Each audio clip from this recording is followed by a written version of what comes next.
አንድ ሰው ነበር። ያም ሰው መዲና ላይ ይገኛል። ግመሉን ከልክ በላይ ይጭነው ነበርና ይህ ግመል ይህም መቋቋም አልቻለም።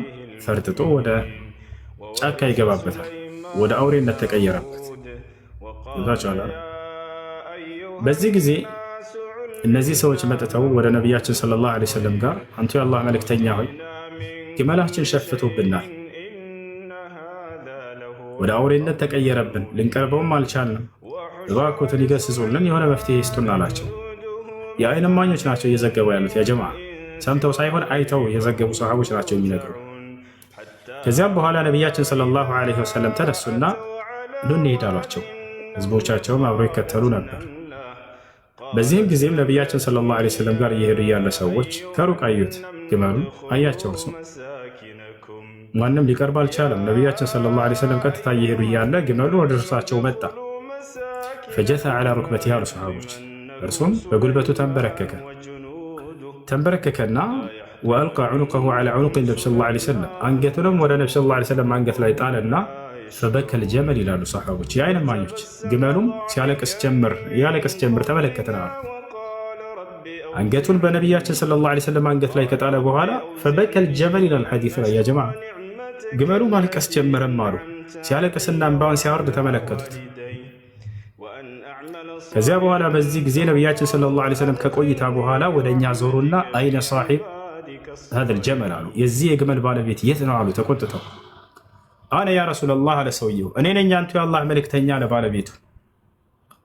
ኢነሁ ሸካ ኢለየ አነከ ተሕሚሉ ዐለይሂ ከሲራ ወላ ተዕጢህ ማ የክፊ ሚነል ቁት ኢተቁላህ ፊ ሃዚሂል በሂማ አሉ ነቢ ሰለላሁ ዐለይሂ ወሰለም። ይህ ግመል አሁን ስሞታን ያቀረበልኝ የሸፈተበትን ምክንያት ከአንተ ምክንያቱም ምንድን ነው አለ፣ አንተ ብዙ እንደምትጭነውና ጭነት ነገር ግን የሚበቃውን ቀለብ እንደማትሰጠው እንደማታበላው ስሞታ ያቀረበልኝ፣ በዚህ ምክንያትም እንደሸፈተ ነገረኝ። ከዚያ ነቢ ሰለላሁ ዐለይሂ ወሰለም ምን አሉ? በእነዚህ መናገር በማይችሉ እንስሳቶቻችሁ ላይ አላህን ፍሩ ብለው ተናገሯቸው እና በልግመልህን ውሰድ አሉት። ያ ተቆጥቶ የነበረው ሸፍቶ የነበረው ግመል ነቢያችን ሰለላሁ ዐለይሂ ወሰለም ገሰጹት። ወዲያው ሰውየውም ግመሉን ይዞ በሰላም ወደ ቤቱ ሲሄድ ተመለከቱ ሰሃቦች። አያቸው። ነቢያችን ሰለላሁ ዐለይሂ ወሰለም ከሱለይማን ለየት የሚያደርጋቸው ነገር ምንድን ነው? ማናገር ብቻ ሳይሆን ስሞታቸውን መጥተው እያለቀሱ ይነግሯቸው ነበር። ይሄን የአይን እማኝ ሰሃቦች ተመልክተዋል። ያንንም ይረዷቸውና መፍትሄ ያደርጉላቸውም ሁላ ነበር ማለት ነው። ለሰው ብቻ ሳይሆን ለእንስሳትም ሰላምን የሰጡ ነቢይ ናቸው። ገብታችኋል አይደል? ሰላምን የሰጡ ነቢይ ናቸው ማለት ነው። ይሄን የሚዘግቡልን የአይን እማኝ ያዩ የሆኑ ሰሃቦች ናቸው። ይሄም ብቻ አይደለም። ነቢያችን ሰለላሁ ዐለይሂ ወሰለም መናገር የማይችሉ ነገራቶችን ይገስጿቸው ነበር። ያናገሯቸው እነሱን ይረዷቸው ሁላ ነበር። ይህን የተመለከቱ የአይን እማኝ የሆኑ ሰሃቦች አሉ። ቅዱሳኖች እዚህ ቦታ ላይ የሳቁ ነው መሰለኝ አንዳንድ ክርስቲያኖች መጽሐፋቸውን ካለማወቅ ነው። ይሄ ነገር መጽሐፍ ቅዱስ ላይ እንዳለ ታውቃላችሁ። የሚናገር አህያ አለ መጽሐፍ ቅዱስ ላይ።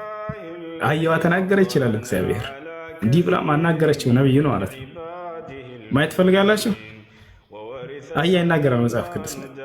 ስለዚህ ግመሏ ተናገረች ስላልኩ እየሳቁ ነው አይደል? በመጽሐፋችን ላይ ነው ስቁት። ቆይ አንዴ አህያ እንደሚናገር መጽሐፍ ቅዱስ ላይ ላሳያችሁ። ድንጋይ ሁሉ ይናገራል። አሁን ድንጋይ እንደሚናገር ልናገር ነበር ከሐዲስ ላይ ከነብዩ ሰለላሁ ዐለይሂ ወሰለም። ነገር ግን ከዚያ በፊት መጽሐፋቸው ላይ ያሳያቸዋለሁ። ድንጋይ ይመሰክራል መጽሐፍ ቅዱስ ላይ ያሳያቸዋለሁ። ነገር ግን ከኢስላም ልጀምርላችሁ። እሺ መጽሐፍ ቅዱስ ላይ እንዳለ የምናገረው ሁሉ አሳያቸዋለሁ። በነቢያችን ሰለላሁ ዐለይሂ ወሰለም ጊዜ ሶሒህ ሙስሊም ላይ ያለ ሐዲስ ነው። ነቢያችን ሰለላሁ ዐለይሂ ወሰለም ሲናገሩ ምን አሉ? ነቢይ ከመሆናቸው በፊት አላህ ሲያሳያቸው ከነበረ ድንቅ ተአምር ወላሂ ኢኒ አዕሪፉ ሐጀረን ቢመካ ካነ ዩሰልሙ ዐለየ ቀብለ አን ኡብዐስ ወአና አዕሪፉሁ አልአን።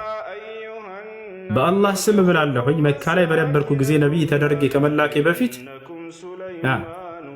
አንድ ድንጋይ ነበር። ያ ድንጋይ በዚያ ባጠገቡ ባለፍኩ ጊዜ ስሜን እየጠራ ሙሐመድ የአላህ ሰላም በአንተ ላይ ይስፈን እያለ ሰላምታን ያቀርብልኝ ነበር። እስካሁንም ድረስ አውቀዋለሁኝ አሉ።